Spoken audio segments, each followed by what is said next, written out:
Xinjiang is this Chinese province in the far west of the country. It's the regime's main headache, because just like Tibet, it's on the verge of implosion. Mao annexed this region 50 years ago. The Uyghur, Muslims of Turkish origin, are in the majority and don't feel Chinese. Today they number 8 million.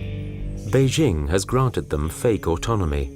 Officially, a Uyghur governs the province, but he remains under the regime's orders. Over the last 2 years, anti-Chinese attacks have increased, leaving dozens of people dead and hundreds wounded. The Uyghur want their independence. In response, Beijing has deployed its armed forces and sent in millions of Chinese settlers. They get the best land and the best jobs. Keeping hold of Xinjiang is almost essential for China. This region is the largest in the country. It holds a strategic position, opening the way to Central Asia and Europe. But more than that, its subsoil is overflowing with riches. It's here that the country's largest reserves of oil, gas and coal are to be found. Billions of euros are at stake. That's why Xinjiang is the most militarized province in China. It's estimated that 1 in 3 Chinese here work for the security forces, a reality that must be hidden from the eyes of the world. The regime is also playing the national tourism card.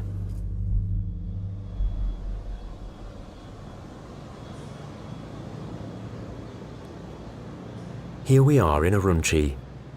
It's hard to get into Xinjiang. Western journalists aren't welcome. After months of fruitless efforts, it's under a false identity that we finally join the official convoy of a Chinese tour operator.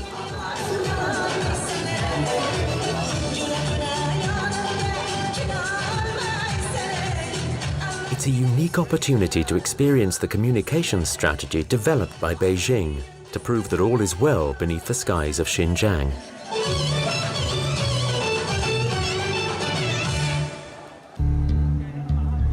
As far as the authorities are concerned, we're keeping a blog. After negotiation, we're given permission to film whatever we like. Thanks to this official convoy, we'll be able to explore the whole province. We shall be fed PR by the Chinese regime and learn a fine lesson in propaganda.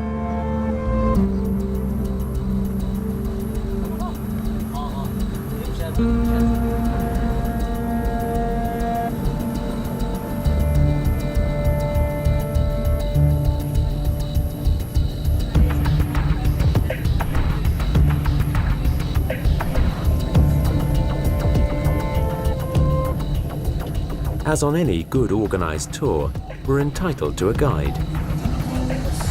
Yeah, Xinjiang Uyghur Autonomous Region.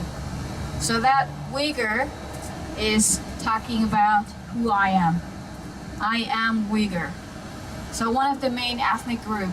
And only because of the Uyghur people in China, mostly located in Xinjiang. And that's why we have our special territory with a special political system and special living area, and also all these special customs and history and everything different. Now after 2009, whatever happened in Urumqi probably swiped up all these records in the world, let most of the people in the world know about us. Every bad thing or a good thing have both sides. Always bring either bad or good at the same time. So this is also your opportunity to find out. Xinjiang is a vast territory, 3 times the size of France. We've hours and hours of driving ahead of us.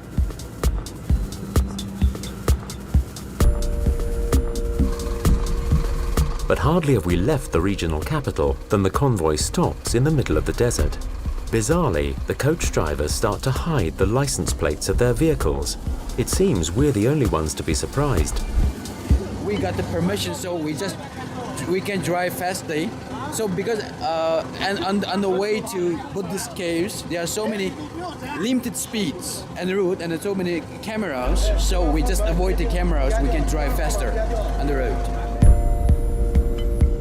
It is indeed much more practical.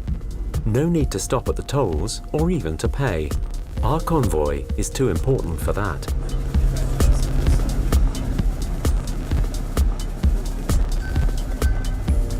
We're also entitled to a police escort and a private ambulance. And so it's hardly surprising to be saluted by a policeman in the middle of nowhere.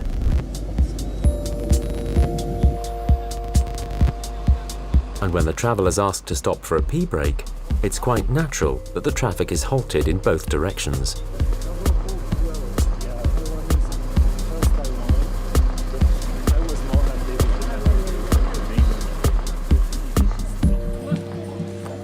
Every whim is indulged. The members of this trip are super VIPs. They have to be convinced that Xinjiang is safe and that Chinese tourists can return here. Beijing wants to recoup its investments in the region. Over the last 5 years, more than €1 billion have been injected into the local tourism infrastructures.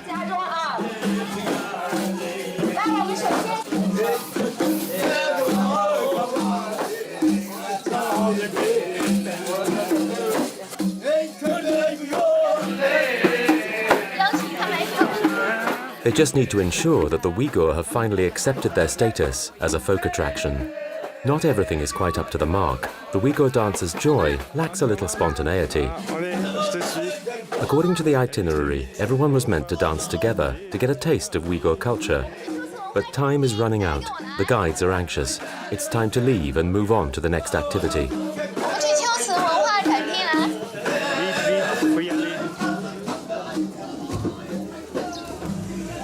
Another, even more grandiose spectacle awaits us.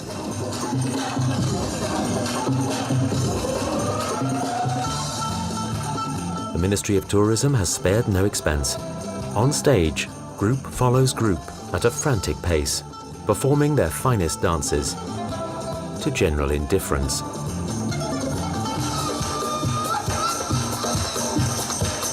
The travellers are only interested in one thing: eating and drinking. Although they're on Muslim soil, the alcohol flows freely. Respect for local traditions doesn't concern them. In this Xinjiang, folklorized by Beijing, the balance of power has clearly shifted towards the Chinese. The Uyghur have to put on a good show in front of their new masters. How much longer will they tolerate it? Over 10 years, the Chinese have shaped the region in their own image. New cities have risen up from the ground. There's nothing local about the architecture here. It's not surprising. These buildings were made to house Chinese settlers. They all work for a paramilitary organization. It's called the Bingtuan, and it controls the whole region. It's unique in China. The army is authorized to do business, mainly in agriculture. In Xinjiang, 1 out of 3 Chinese belong to this Bingtuan. That's nearly 3 million people. Beijing couldn't have found anything better than these farmer soldiers to monitor the Uyghur. Until to 1930, the real liberation started. Thousands of army soldiers came to Xinjiang, all the cities, everywhere, and helping to get rid of all of those problems, and we have settled down as one country and one policy, one law. So what we're gonna do with all these soldiers, the same project started again. Why don't you drop your weapon? Become what we did before, protect our homeland near the border. So all of those army soldiers start to change it into farmers. But they have a second order. Anytime the country needs you, you have to take a weapon and drop your farming stools. Become an army soldier again.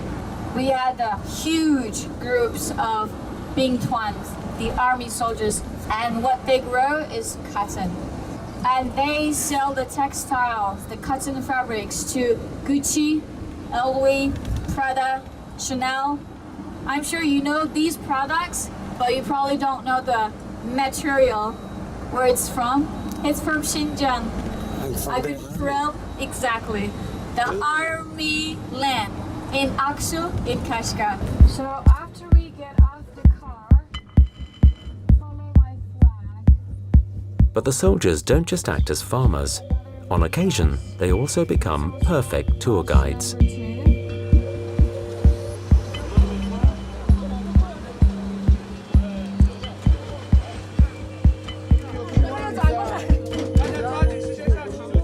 The army has thought of everything. It's even provided some of its trucks. Number 2. This is number 2. Yes. Okay, please count for me, please. They're obviously a bit short on comfort. But that's what gives the excursion its charm. You don't often get to take a relaxed drive with a bunch of Chinese soldiers. Before us, you can see the Yangtze landform and the rock salt landform. This is an exclusive visit. This canyon is in a military zone. The army has just opened it to tourists. After cotton, the soldiers hope to make some resounding profits from it. Today, the stakes are high. They have to convince their visitors that the site's worth seeing.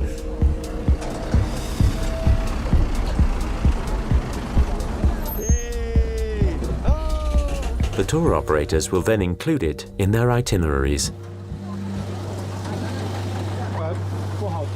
来，美女用喇叭喊一下，注意一下脚底下，喊一下我声音不够大。张枇杷柴玉、釉棉红纱，秋天的时候是最漂亮的，可以做盆景的。现在都已经开败了，不过走的时候要小心，上面有刺的。对这个。这条一共有。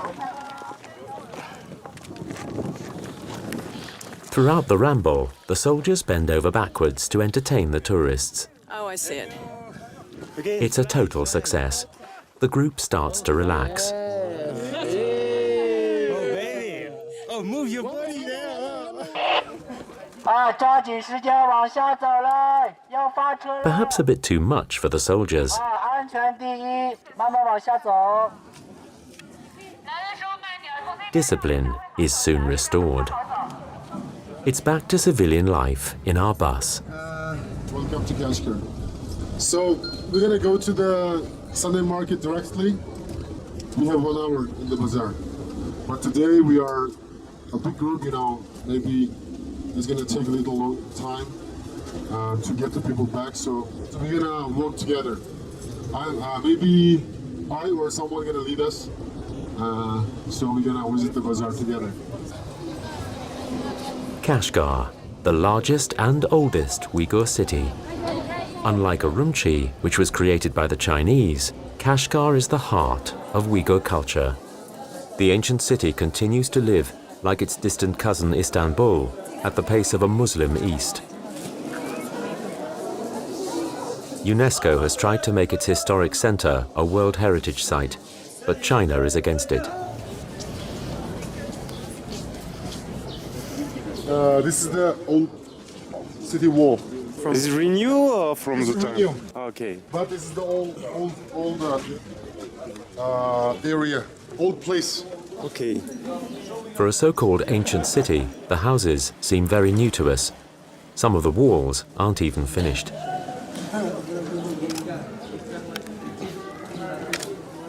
It's just for tourists. What do the Uyghurs think of this? They're happy because they have a new apartment before everyone else. A brand new home. Stop answering them. We have to move on faster. I have to answer their questions. Our questions start to make the guides uneasy, but we're not the only ones in the group to have noticed that none of this decor rings true. One of the few Europeans on the trip, a German who knows the region well, is also surprised. Il y avait tant de travailleurs, c'était un quartier normalement que vous trouvez dans l'Antiquité, mais maintenant c'est purifié. C'est 10 ans. It's a bit like a film set. Oui, ça c'est Disneyland. Il faut demander ça aux Uyghurs. Mais eux ne peuvent pas parler de ça. C'est défendu pour eux. Ils ont le même interdit, c'est ça. There are many forbidden things here. Follow her. In any case, what isn't forbidden is going inside the Uyghurs' houses. There's no need to ask permission. It's allowed by the Kashgar tourist office. Obviously, when 20 people turn up unexpectedly, it can catch the occupants by surprise.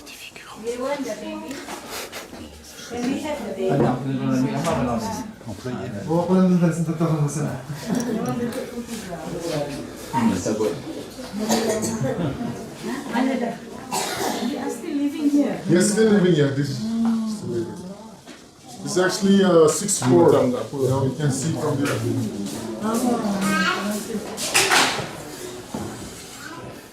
These people really live in this house. They're not extras paid to entertain the tourists. Amazingly, no one objects to being filmed or photographed, even doing the most private things. The Uyghur behave as though we weren't there.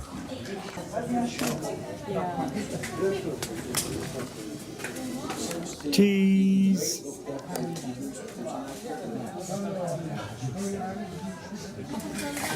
We soon realize that they have no choice, like this Uyghur worker during his lunch break. It's also a traditional hat. Yeah? Yeah.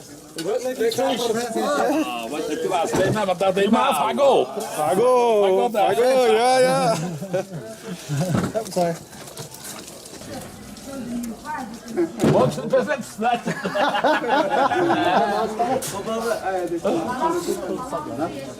The visitors' laughter rings through the peaceful old town under construction. It's all so calm. Even the Kashgar mosque seems to be sleeping. It's hard to imagine that a few months ago, thousands of angry Uyghur were demonstrating here against the Chinese occupation. During our visit, we don't see a single policeman around the mosque. Apparently, that's no coincidence. Normalement, dans la ville, autour de la mosquée, il y a toujours de la police. Aujourd'hui, il n'y en a pas, parce que nous sommes un groupe international. Ils ont faire une bonne mine pour faire de la publicité pour le tourisme et naturellement pour faire la publicité pour les voyageurs qui viennent ici à Kashgar. Mais normalement, ils ont peur de la population qui habite ici, qui veut vivre leur vie individuelle, leur vie religieuse, qui est totalement différente du système politique officiel qu'on a à 4000 km d'ici. For 10 days, the Chinese communist regime has shown us its vision of Xinjiang. For 10 days, we've received no information about what's going on in the rest of the province. While we were playing the tourist along with the military, just a few hundred kilometers away, more demonstrations were turning to carnage.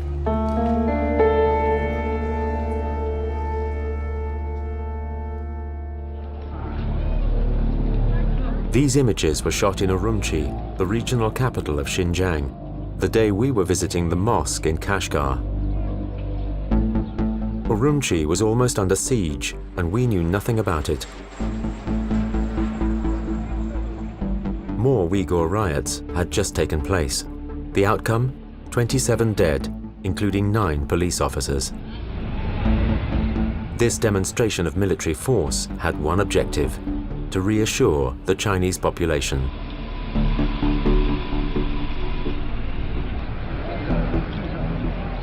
In view of these images, how could we form an opinion of the real situation in the region?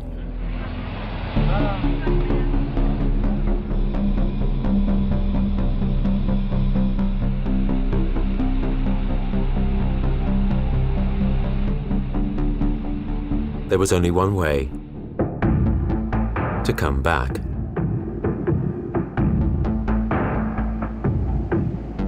A few months have gone by. We've returned to Kashgar. Today the city is patrolled by the army.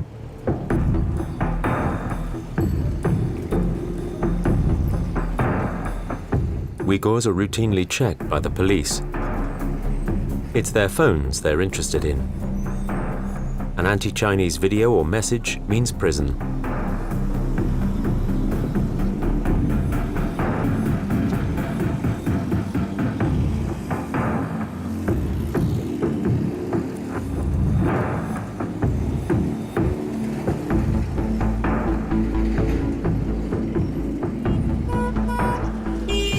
This time, we've come in on simple tourist visas.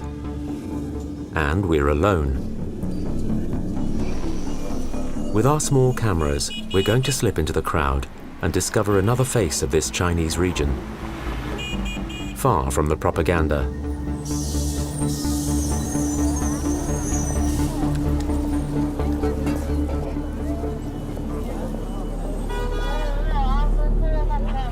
We've met a Uyghur man here. He testifies to this police pressure. And here the security are a little bit tightened, you know, there are checkpoints around, and especially in the evenings, you know.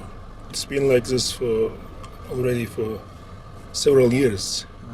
You know, we have police like that since 2009, July 5th, you know, time to time, you know, checkpoints. And we used to see them all around, so we already accept that as a part of our life. During these checks and demonstrations, many Uyghurs have been arrested. Some have never been tried or returned to their families. They've disappeared. The family of one of those missing agreed to meet us.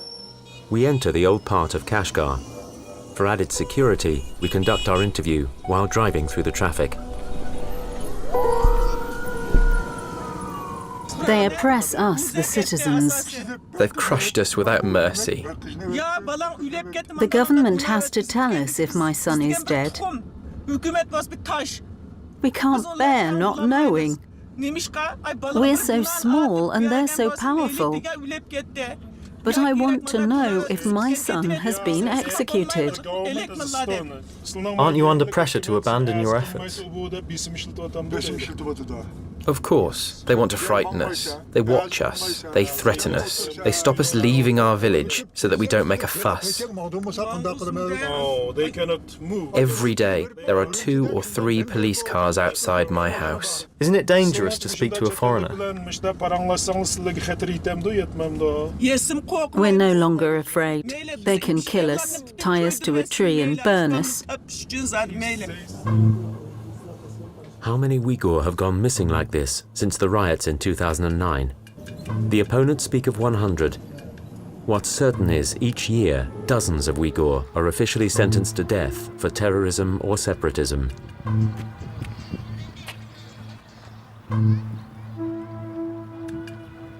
The old city. Like all good tourists, we have to pay it a visit. And like everyone else, we pay to enter these districts, turned into a living museum. But here again, we're in for some surprises. That means good family. Civilized family, this one is. It's like you accepted good education, you are civilized. This one is clean. There are lots of plaques. There isn't just civilized, there's clean too. Who gives these out? It's the government.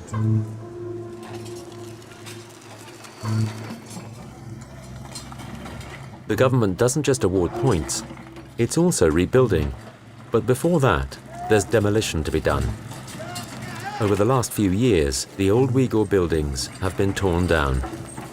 That's all? Yes. Wow, it's a shame.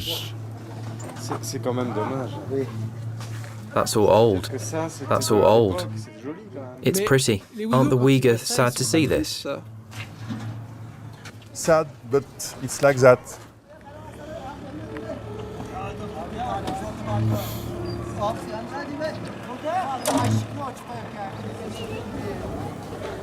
In place of the mud houses, fine brick dwellings are being built. But the workers aren't Uyghur. the company is Chinese, and then they will find their own people. They will give this project to the Chinois company. In the government offices, all of them are Chinese. First they will choose them, and then... But officially the governor is a Uyghurs. But he's nothing. He's a doll, puppet.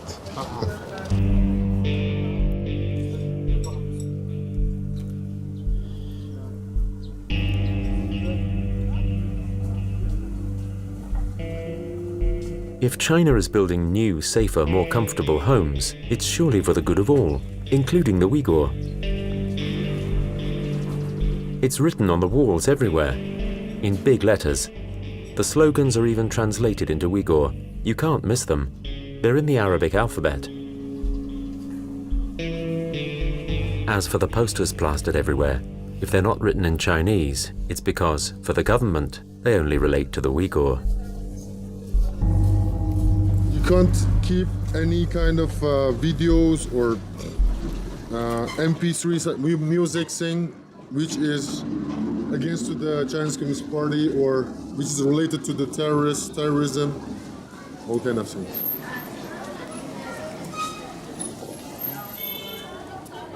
Religion is under close surveillance. The local mosques get their share of the little plaques given out by the authorities. And to reach those who can't read, or children, little drawings remind Muslims of the rules. You cannot see the movies, which is illegal. You mean? Or you didn't get any permission from the government, you cannot do that in the family like that. And you cannot put any loudspeaker in the mosques or in religious places. The old Uyghur district is the focus of government surveillance. But is it the same everywhere? We return to the Grand Bazaar, the one we visited at breakneck speed with the official tour group.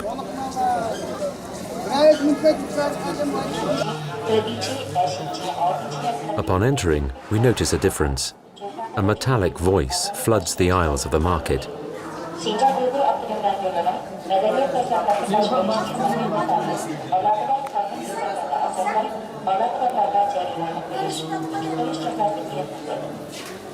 Loudspeakers installed everywhere relay the same information over and over, and only in Uyghur.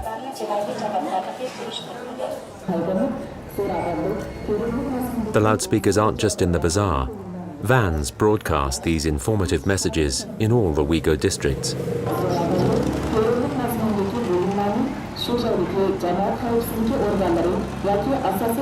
They're everywhere. With the volume up high, the sound system connected to the battery blasts out endless messages.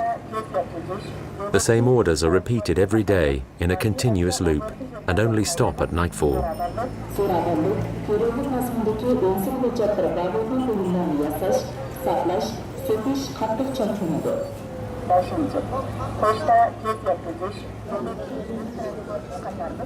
They're even outside the great mosque in Kashgar.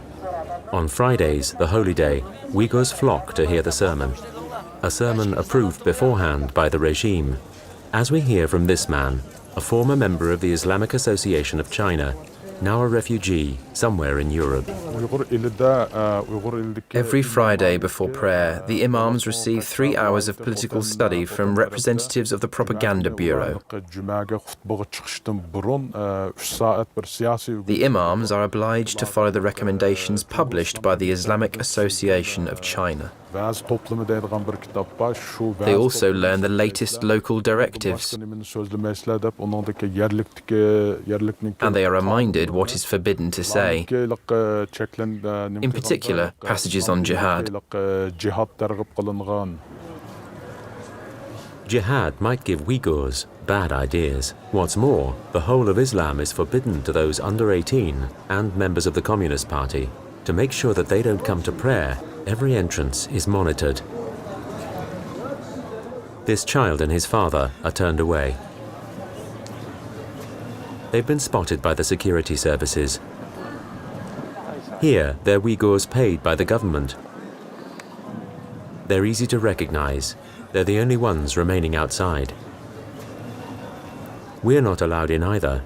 China doesn't like to show the crowds in the mosques. Can we ask him if we can go inside afterwards? We can't. I'm going to try.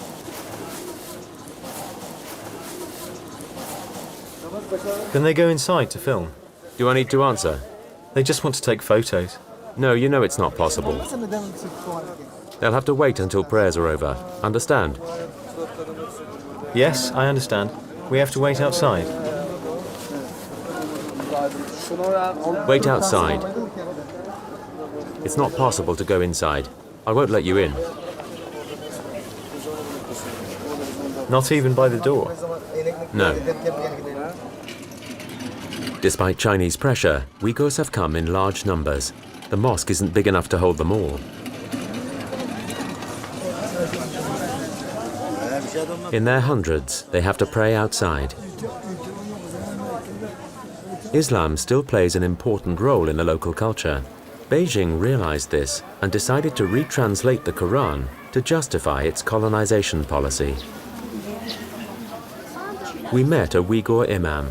Because he refused to follow the party line, he had to secretly flee China and take refuge in Europe.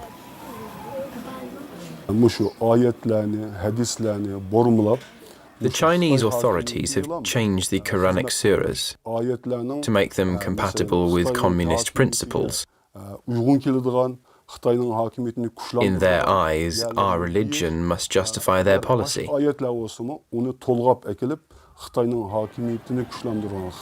To do this, the Chinese authorities haven't hesitated to change the translation of the Holy Book. Only the edition of the Quran approved by Beijing is allowed in China. As for the imam, if he doesn't comply with Communist Party rules, he immediately loses his job, has to pay back 5 years' wages, and ends up in prison. Just a few hundred meters from the mosque, it's another world. That of the Han community, the main ethnic group in China. This time, the police are deliberately visible to reassure the population. Within a decade, nearly 100,000 Han settlers have moved to Kashgar. They're still in the minority, but their lifestyle is imposed on everyone. Let's say the beauty project or whatever, they just getting started like that for almost 1 year now, I can say. So then some ladies are not allowed to be veiled on the street. They want the ladies open the face up, so the people who has a long beard shave it off, something like that. Because for them it's not beauty for... I say, with that, explain that, but they never say this is, I don't, it's how to say.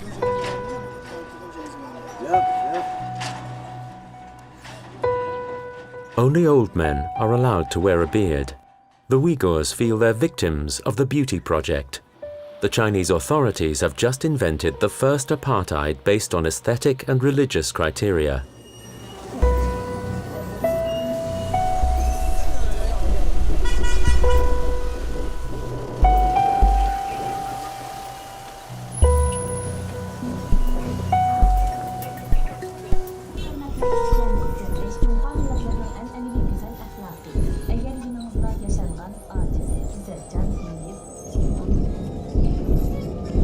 But all of this is done with one purpose: to observe the precepts of Mao and the party for the greater good.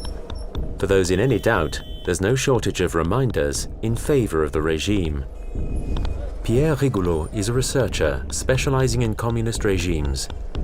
He knows exactly how to decipher these propaganda posters. Good propaganda isn't simply the threat. It's also an attempt to attract young people in particular, but not exclusively, to attract individuals. It gives individuals an ideal.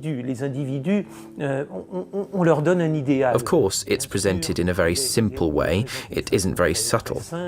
It's a call to passion, a call to enthusiasm. It takes both, I think, for it to work. Both the threat and, at the same time, an attempt to arouse enthusiasm.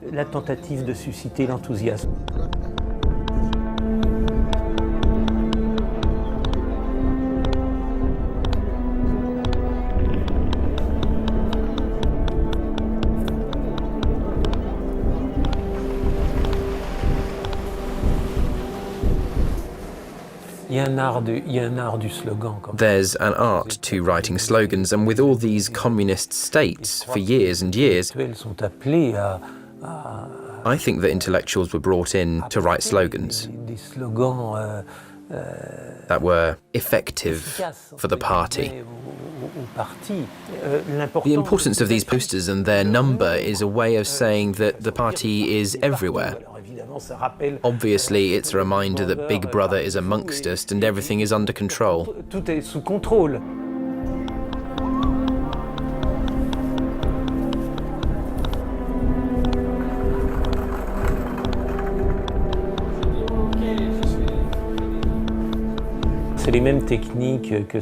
It's the same techniques as those used during the Cultural Revolution and before. In the time of Stalinian China, which recopied, was inspired by Stalin's Soviet Union. It also makes one think, of course, of North Korea, with a certain number of simple, if not to say simplistic, methods. I hesitate to say brainwashing because it's not so much washing it as inserting other letters, other beliefs, installing other software.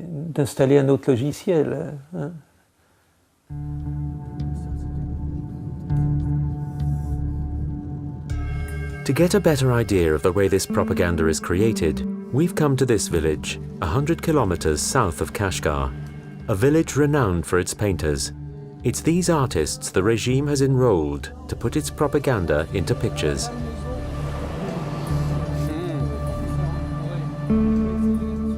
All of these frescoes were done by one artist. When the order was completed, he was rewarded with a brand new house.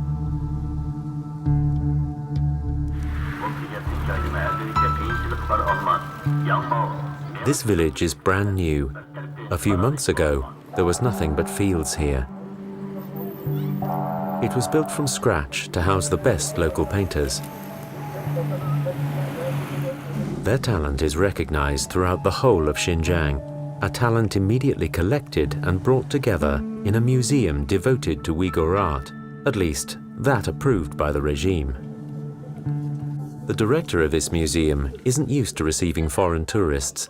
She's keen to show us the best works in person. This one, the artist simply entitled, "The Happy Years." This painting symbolizes the happiness of having been guided by all the Chinese presidents. Thanks to our current leader, Xi Jinping, we have received a great deal of wealth. We have cars, houses. The Uyghurs are so happy that they want to stop the clock so that this happy time goes on forever. All of these paintings deliver Beijing's messages wonderfully. This one deals with corruption, of the everyday kind. Doesn't the artist risk prison for painting this? Before, if it was before new president, yes. Now, because he's against new president against to this, so it's good. Possible. By involving the Uyghur in producing state propaganda, the Chinese regime makes them accomplices. It's an old technique, which has already proved useful to authoritarian regimes. Within the party, or communist parties, it was always like that. There's one that's floating and a few real opponents, so they hit the opponents, but it's the one who's floating who's charged with bringing down the real adversaries. Not me.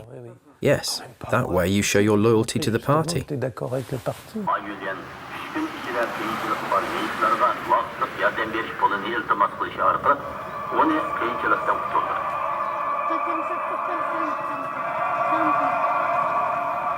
Both victims and propagators of this propaganda, the Uyghur can't escape it.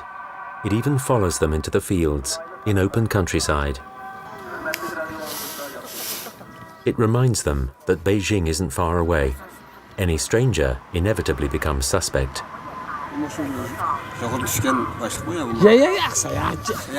This fear is natural. The Uyghur farmers are particularly monitored by the regime. Hassan, now a refugee in the United States, endured this pressure for more than 20 years. They also have a brainwashing propaganda.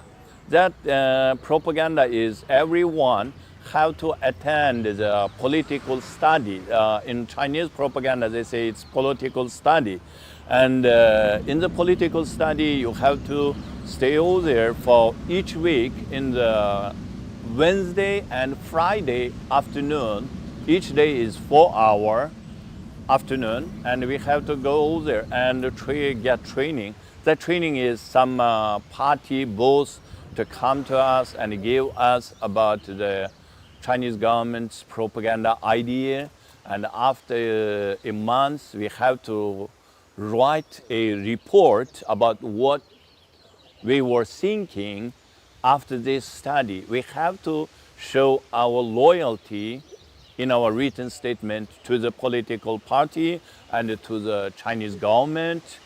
And this is, sometimes it's very painful because you have to, in your written statement, you have to accuse so-called Uyghur separatist idea, Uyghurs independence movement, and show your loyalty. That's very painful sometimes.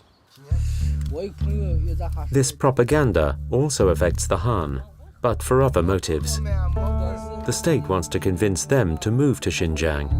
They get the best land in the region.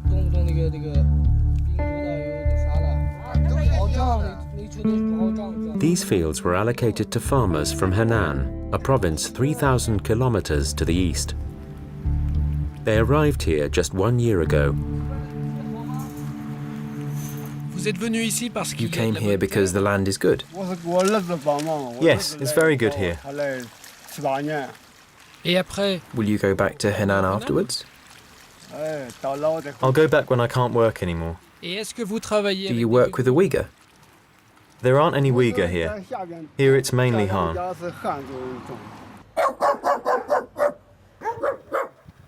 There are a few Uyghur around though, like this young farmer. Our guide translates for us. You work for the Chinese?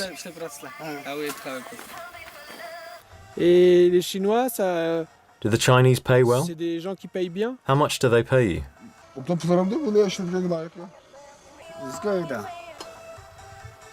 Per day, 200.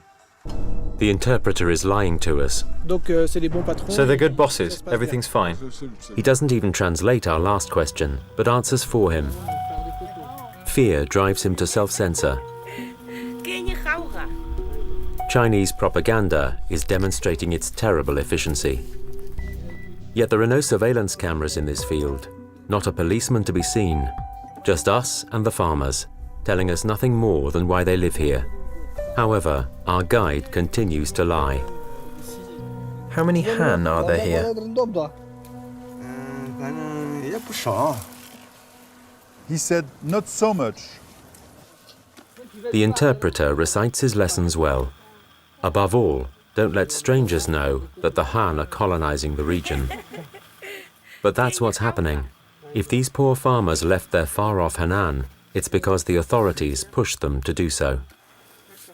You came from Henan because the land is good, because there's work.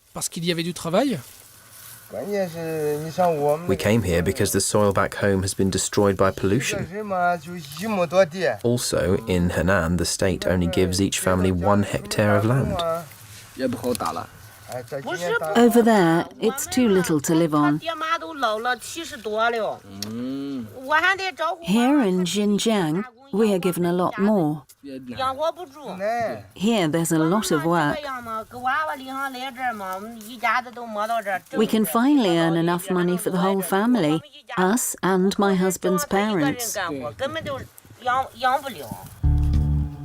Beijing can be proud. The authorities have succeeded in attracting thousands of migrants to Xinjiang, and this is only the beginning.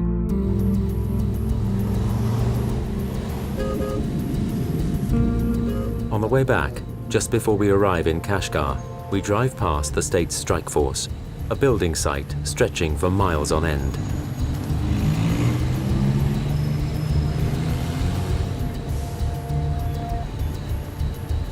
All of these buildings have been financed by the city of Canton, at the other end of China. They will soon be inhabited by thousands of Cantonese, coming to profit from the Uyghur bonanza. How many Cantonese will be coming here? I don't know. It depends of government. About 50,000. The government always urges the Cantonese to come. But the Uyghur attempts let Cantonese reflect. They think that it's dangerous now. For them, the Uyghur are terrorists. There is much money to be made in Xinjiang.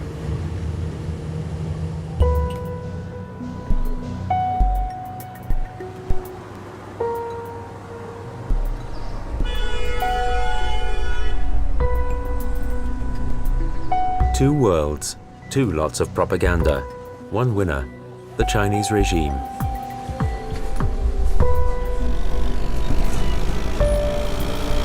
As with all the other minorities in the country, Uyghur culture is vanishing. All regional particularism must be erased. These ancient descendants of the Silk Road merchants have the defect of not being Han. I wasn't conscious of Chinese colonization. I grew up amongst them and thought that the party had liberated us and was only there to help us. But it was brainwashing. We were only good for following orders. It was only after the riots in July 2009 that I understood that we weren't Chinese in our own right. I was a teacher at the time. The headmaster of the school called all the Uyghur teachers together. He said, "You Uyghur, you're nothing but mosquitoes. Never forget that we can break you with just one hand." The former teacher is now a refugee in Europe. She dares to speak openly. With hindsight, it's clearer to her now why the state ordered her to speak to her students in Chinese and never in Uyghur. There are many things that I regret. Over all those years, I taught close to 1,000 young Uyghurs, and I didn't teach them anything about our culture or about our past. They don't know that we have a flag and that we once had our own country. I only taught them Chinese history. For years, the Uyghur have peacefully tolerated the colonization of their region. But the situation has become untenable. In 1949, when Mao took power, the Chinese represented only 6% of the population of the province. They're now verging on the majority. The riots of 2009 changed everything. Xinjiang is at boiling point. Attacks against the Chinese are increasing. Today, Kashgar is almost like a city under siege. But not even this police omnipresence instills fear anymore. Is it getting worse and worse? For me, it looks like always the same. If there is an accident happens somewhere, more police. But usually it's few there, 2 or 3 or 4 over there, like that, you know. Historically, the people of Xinjiang practice a moderate and tolerant form of Islam. However, over the last few months, Uyghur Islamist movements have claimed responsibility for bombings. Hundreds of people have died. These actions vindicate China, which can in turn present itself as a victim of terrorism. In the name of public safety, Beijing now has free rein to settle the Uyghur issue.